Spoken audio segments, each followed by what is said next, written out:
अंतर्धोती हो चुका था, उसके बाद दंत धोती हो गया, अब हृद धोती है। हृद धोती में तीन चीजें हैं, दंड धोती, वमन धोती, वसन धोती। तीनों को देखेंगे आज। उसके साथ ही हम लोग मूल शोधनम भी देखेंगे। ये धोती चार प्रकार की बताई गई है। अब हम तीसरा वाला पढ़ रहे हैं, हृद धोती। उसके तीन भेद हैं, दंड धोती, वमन धोती, वसन धोती। दंड का मतलब जो आजकल होता है, वो रबर का दंड मिलता है, उसको हम अमाशय तक ले जाते हैं और पानी पी करके पानी को बाहर निकालते हैं उसके पाइप के जरिए, उस दंड के जरिए जो रबर का होता है। वमन धोती होता है जो हम लोग कुंजल क्रिया करते हैं, उसको वमन धोती कहते हैं। वसन धोती होता है, वसन मतलब होता है वस्त्र, वस्त्र धोती जो हम लोग करते हैं उसको वसन धोती कहते हैं। लेकिन हम ये देखेंगे कि घेरण संहिता में श्लोक के हिसाब से दंड धोती, वमन धोती, वसन धोती की क्या के बारे में क्या कहा गया है, और एग्जाम में हमें श्लोक से ही जवाब देना है। हृद धोती के बारे में कहा गया है, हृद धौतिं त्रिविधाम कुर्यात दंड वमन वससा वाससा। यानी कि हृद धौती तीन प्रकार से होती है, तीन विधि से होती है, की जाती है, कुर्यात की जाती है। पहला है दंड, दूसरा है वमन, और तीसरा है वाससा यानी कि वसन धोती। तो हमारा दंड धोती हो गया, वमन धोती हो गया, और वसन यानी वस्त्र धोती हो गया। ये तीन धोती हमारे हैं। कौन सी धोती है? हृद धोती। उसके बाद अब हम लोग एक एक करके तीनों हृद धोती को देखते हैं। पहले दंड धोती देखते हैं, फिर वमन देखेंगे, और फिर वस्त्र धोती भी देखेंगे। दंड धोती में कहा गया है, रंभा दंडम हरिद्राया। रंभा दंडम हरिदंडम, इसमें हरिदंडम है, दूसरी पुस्तक में हरिद्राया है। कोई नहीं, एक ही चीज है। रंभा दंडम हरिदंडम वेत्र दंडम तथैव च ऋण मध्ये चालयित्वा तु पुनः प्रत्याहरे क्षणैः। अब इसमें है रंभा दंड, हरि दंड और वेत्र दंड। इन तीनों को याद कर लें, दो से तीन बार इसको रिपीट कर जाए कि दंड धोती धोती जो बताया गया है घेरण संहिता में, उसमें तीन चीजों का इस्तेमाल करना है। कौन से तीन चीज? रंभा दंड, हरिदंड और वेत्र दंड। रंभा दंड होता है केले का मृदु भाग का दंड, यानी कि केले का जो पत्ता होता है उसका दंड को, उसको कहते हैं रंभा दंडम। इसके पत्ते का जब हम दंड निकालेंगे, बनाएंगे, इसके पत्ता हटा करके गोल बना देंगे, तो ये हो गया रंभा दंड, इसको कहा जाएगा। जैसे कि इस तरह से ये रंभा दंड हो जाएगा। इसको अच्छे से छील करके रख लिया हुआ है, कोमल वाला हिस्सा। उसके बाद दूसरा शब्द का इस्तेमाल किया गया है हरि दंडम। हरि दंड कहा जाता है हल्दी के डंडे को।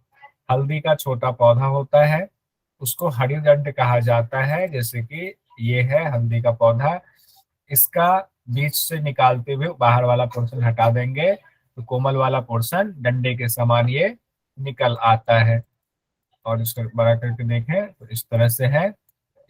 इसी को कहते हैं, ये हल्दी है, इसी का डंडा निकाल करके, तो ये हो गया आपका हरि दंडम। वेत्र दंडम, वेत्र होता है बेत, बेत जिसकी कुर्सियां बनती हैं, सोफे भी बनते हैं, मेज बनती है, उसका भी पौधा होता है। अब है करते कैसे हैं, उसकी विधि में कहा गया है, ऋण मध्ये चालयित्वा तू पुनः प्रत्याहरे क्षण।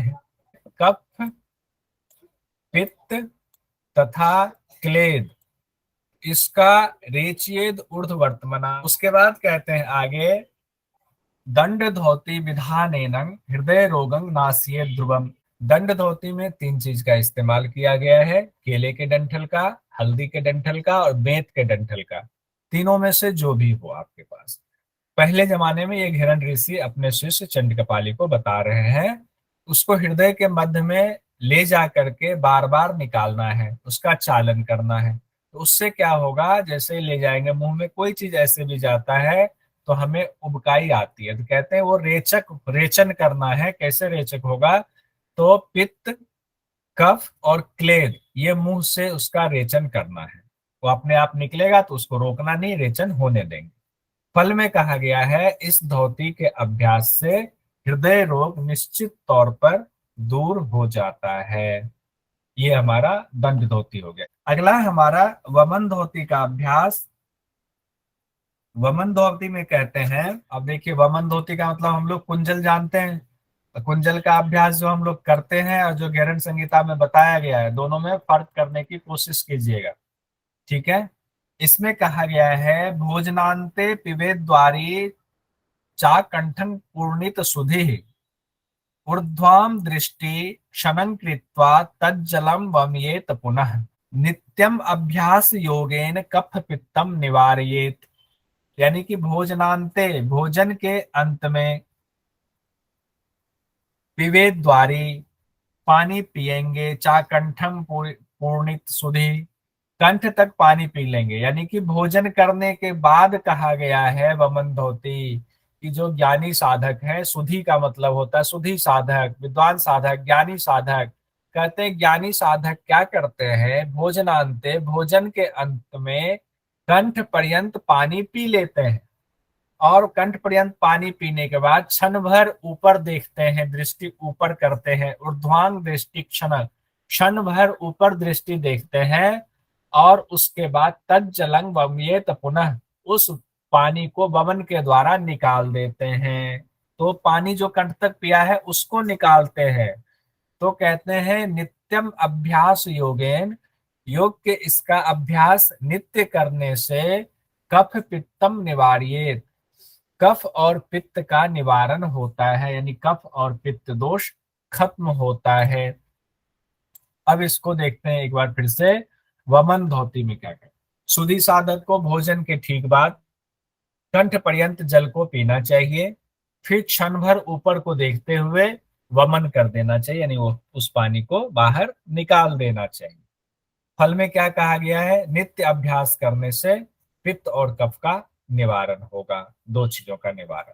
अब बताइए इसमें हम लोग जो वमन धोती करते हैं वो खाली पेट करते हैं, और इसमें जो वमन धोती बताया गया है गहरन संहिता में, उसमें खाना खाने के बाद। ऐसा बुजुर्ग लोगों को करते हुए मैंने देखा है गांव में। खाना खाने के बाद वो पानी पीते हैं और बाहर निकाल देते हैं। अभी भी बुजुर्गों को गांव जाता हो तो वो करते हैं ऐसा। तो इसमें गले के पास का कफ जो है उनका बाहर निकल जाता है। ऐसा नहीं है कि इसको करने से जो खाना उन्होंने खाया हो खाना बाहर निकलेगा, ऐसा कभी नहीं होता है। खाना तो उन्होंने खा लिया, खाना खाने के बाद पानी पी करके पानी को बस गले के पास तक का पानी वो बाहर निकाल देते हैं। तीसरा है हम लोगों का वसन धोती। वसन मतलब होता है वस्त्र, वसन मतलब वस्त्र, तो वस्त्र धोती। वस्त्र धोती में कहा गया है चतुर अंगुल विस्तारम सूक्ष्म वस्त्रम शनैर ग्रसते। चतुर अंगुल, चार अंगुल चौड़ा, चार अंगुल विस्तार वाला मतलब चार अंगुल चौड़ा सूक्ष्म वस्त्र, पतला वस्त्र। शनैर ग्रसते, शनय मतलब धीरे धीरे, ग्रसते मतलब अंदर लेना है, निगलना है। कहते हैं चार अंगुल विस्तार वाला सूक्ष्म वस्त्र को धीरे धीरे अंदर निगलेंगे।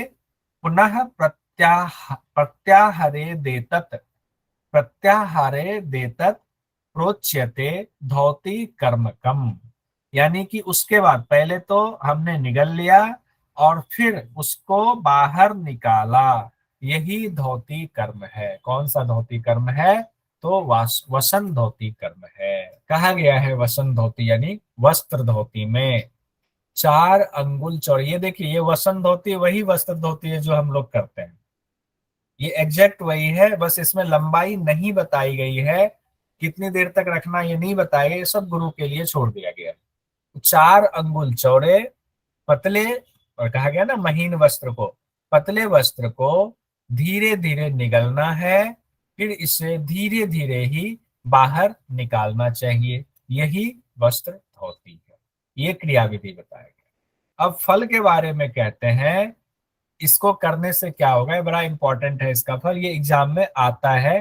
तो इस पर जरा ज्यादा ध्यान दीजिएगा, इसका फल कई बार पूछा जाता है। वस्त्र और धोती का फल क्या होता है? गुल्म रोग, ज्वर रोग, प्लीहा रोग, कुष्ठ रोग, कफ और पित्त।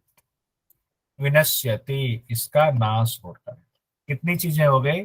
गुल्म हो गया, कहते हैं वायु गोला बन जाना, ज्वर बुखार आ जाना, प्लीहा कहते हैं स्प्लीन को, स्प्लीन किन्हीं बहुत सारे लोगों का स्प्लीन में सूजन आ जाती है, शरीर में वैसे भी कोई दिक्कत होगी तो स्प्लीन सूज जाता है।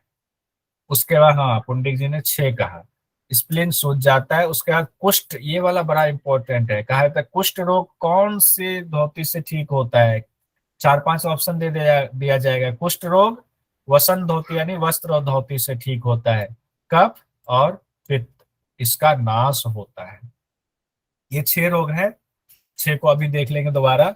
उसके बाद कहते हैं आरोग्यम बल पुष्टिश्च भवेत् तस्य दिने दिने, यानी कि आरोग्यता आती है, आपके रोग खत्म होंगे, आपके अंदर शक्ति आएगी, आपके शरीर का पोषण होगा, पुष्टि होगी। बल यानी ताकत भी बढ़ेगी, शरीर का पोषण भी होगा, पुष्टि भी होगी। ये दिनों दिने दिने, ये सब भवेत् तस्य दिने दिने, ये सब होगा धीरे धीरे, दिनों दिन जैसे जैसे अभ्यास आपका दृढ़ होता जाएगा, सिद्ध होता जाएगा, ये फायदे मिलते जाएंगे। इसीलिए कुष्ठ रोगी को कहा जाता है कि वस्त्र धोती का अभ्यास करें। एक बार इसमें आते हैं फल में, जो अभी पुंडलिक जी ने लिखा 6, 1 2 3 4 5 6, 6 चीज तो यहाँ आ गया। गुल्म रोग, ज्वर रोग, प्लीहा से संबंधित, प्लीहा मतलब स्प्लीन से संबंधित, कुष्ठ रोग, कफ और पित्त का नाश होता है। कुष्ठ को हमने इसीलिए लाल रंग में कर रखा है कि कुष्ठ, कई बार कुष्ठ को अलग निकाल करके क्वेश्चन पूछा जाता है और कई बार एक साथ पूछ दिया जाता है। उसके बाद आरोग्यता, उसके बाद ताकत बढ़ेगी, बल और शरीर की पुष्टि होगी दिनों दिन जब ये अभ्यास करेंगे। अब सवाल में आ जाता है कुष्ठ रोग का नाश किस क्रिया से होता है? तो वस्त्र धोती से होता है। इसमें और क्या एग्जाम में आता है ये देखिए। एग्जाम में आपका आएगा घेरन संहिता के मुताबिक वस्त्र धोती में वस्त्र की चौड़ाई कितनी बताई गई है? तो वस्त्र की चौड़ाई कितनी बताई गई है? 4 अंगुल। 4 अंगुल। 4 अंगुल। वस्त्र की लंबाई कितनी बताई गई है? लंबाई लंबाई नहीं है सर, चौड़ाई नहीं बताई गई है। कुंडली की 6 से 7 गज कहाँ से आपने ले लिया? चौड़ाई, लंबाई नहीं बताई गई है। तो कई बार क्या होता है, कंफ्यूज करने के लिए आपको 15 हाथ दे दिया जाएगा और एक ऑप्शन हो सकता है इनमें से कोई नहीं, ये भी हो सकता है। तो ध्यान रखें, इसमें चौड़ाई तो बताया गया है घेरन संहिता में, लेकिन लंबाई नहीं बताया गया है। तो लंबाई वाला कोई भी हम हठ प्रतिपिका का इसमें मिक्स नहीं करेंगे। अब कितना न कितना लंबाई तो होगा ही होगा, तो वो गुरु के लिए छोड़ दिया गया है। इस तरह से हमारा हृद धोती कंप्लीट हुआ, दंड, वमन और वसन का। अब उसके बाद है मूल शोधनम। तो मूल शोधनम किसका पार्ट है बताइए? ये अलग से धोती क्रिया में अलग से ये धोती का ही जो 4 है उसमें धोती का प्रकार है। धोती के कितने प्रकार हैं? 4 प्रकार है। 4 प्रकार है। नाम बता दीजिए। अंत धोती, हृदय धोती, दंड धोती और मूल शोधनम। हृदय धोती के बाद दंड धोती आ जाएगा। नहीं, मूल शोधन आएगा। नहीं, उसके बाद अंत धोती, दंड धोती, हृदय धोती, मूल शोधन। देखिए धोती के हैं ये 4, अंतर धोती, दंत धोती, हृद धोती, मूल शोधनम। हम लोगों ने अंतर धोती देख लिया, दंत धोती कल देख लिया, आज हृद धोती के 3 पार्ट ये भी देख लिए। अब मूल शोधनम देखना है। पहले तो मूल शोधनम का बताया गया है कि मूल शोधन क्यों जरूरी है। मूल शोधन में कहा गया है अपान क्रूरता तावद यावन मूलम न शोधियेत तस्मात् सर्व प्रत्यने मूल शोधनम आचरेत। मूल शोधन की पहले कहा गया है, विशेषता बताई गई है, मूल शोधन नहीं होने तक अपान वायु में असमानता बनी रहती है। उसके लिए क्रूरता शब्द का इस्तेमाल किया गया। अपान वायु की क्रूरता नष्ट नहीं होती, इसीलिए मूल शोधन का अभ्यास करना चाहिए। उसके बाद ये तो विशेषता बता दी गई, यहां तक हमारी विशेषता होगी। उसके बाद कहा गया है कि अभ्यास कैसे करना है। अभ्यास में कहते हैं पीत मूलस्य दंडेन मध्यमा अंगुलीनापि वा यत्नेन छालियेद गुह्यम वारिणा च पुनः पुनः। अब देखिए पीत मूल की यहाँ पर बात आई है। पीत मूलस्य, पीत मतलब क्या होता है? पीला। पीत मूल किसको कहते हैं? हल्दी के डंड को। हल्दी का जो नीचे वाला हिस्सा होता है उसका इस्तेमाल करना है। इसमें हल्दी का डंठल की जगह मूल का इस्तेमाल करना है, यानी कि हल्दी को बस हटा दे, हल्दी हटाने के बाद जो हिस्सा बचेगा उसका मूल वाला, वो वाला पीत मूलस। अब उसके पीत मूलस के दंड का इस्तेमाल करेंगे या नहीं, तो दो चीजें दी गई है। मध्यमा उंगली का इस्तेमाल करेंगे, यानी कि बीच वाली उंगली का इस्तेमाल करेंगे। उसके बाद कहते हैं यत्नेन छालियेद गुह्यम, यानी कि पूरे यत्न पूर्वक इससे अपने गुदा द्वार की सफाई करेंगे। वारिणाम च पुनः पुनः, यानी कि सफाई करने के बाद पीत मूल को गुदा द्वार में ले जाएंगे, उससे उसकी सफाई करेंगे, या मध्यमा उंगली को गुदा द्वार में ले जाएंगे, उससे सफाई करेंगे। और वारिना च पुनः पुनः, उस दौरान जल का भी इस्तेमाल करेंगे, जल से उसको बार बार धोएंगे। अब इसका फल क्या है? वार्येत कोष्ठ काठिन्यम आम आजीर्णम निवार्येत, यानी कि पेट का कड़ापन कोष्ठकाठिन्य हो गया, आम अजीर्ण हो गया। आव और अजीर्ण, आव आना, बहुत बार पॉटी करते आव आने लगती है, अजीर्ण हो जाता है, खाना नहीं पचता है, वो बीमारी इससे दूर होगी। उसके बाद कहते हैं कारणम कांति पुष्ट योच्च, यानी कि आपके चेहरे पर कांति आती है, आपके शरीर की पुष्टि होती है। दीपनम वहनी मंडलम, दीपनम वहनी मंडलम मतलब आपके शरीर की अग्नि जो है वो प्रज्वलित होती है, यानी कि शरीर की अग्नि बढ़ जाती है। अब इसको देख लेते हैं अलग से। बार बताया गया है हल्दी का के जड़ का दंड या मध्यमा उंगली, आपके बीच वाली उंगली, पानी के द्वारा गुदा में बार बार प्रक्षालन करना है। हल्दी के जड़ को ले जाएंगे गुदा द्वार में, निकालेंगे, पानी से धोएंगे। मध्यमा उंगली को ले जाएंगे, निकालेंगे, पानी से धोएंगे, जो भी उपलब्ध हो उससे।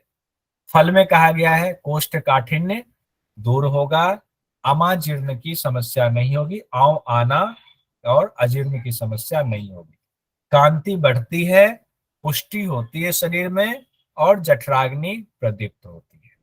ठीक है, ये हमारा मूल शोधन कंप्लीट हुआ। बस्ती नहीं करेंगे, नहीं तो रिवीजन नहीं हो पाएगा, थोड़ा सा रिवीजन जरूरी है। ओम सर्वे भवन्तु सुखिनः, सर्वे सन्तु निरामया, सर्वे भद्राणि पश्यन्तु, मा कश्चित् दुःखभाग् भवेत्। ओम शांति शांति शांति।